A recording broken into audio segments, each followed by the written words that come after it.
বল। কোমর পাড়ার গরুর গাড়ি বোঝাই করা কলসি আলি গাড়ি চালাই বংশী বানা সঙ্গে জেলায় ভাগ্নি মটান।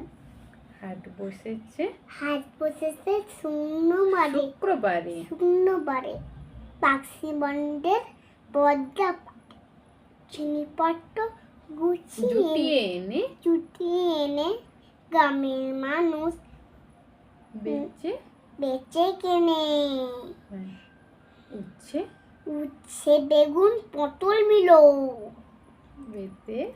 বেতের বেনা ধামাকুলো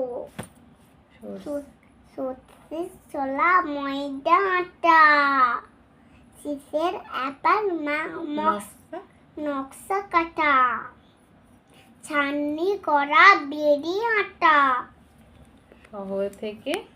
শহর থেকে সস্তা ছাতা কলসি ভরা বলো কলসি ভরা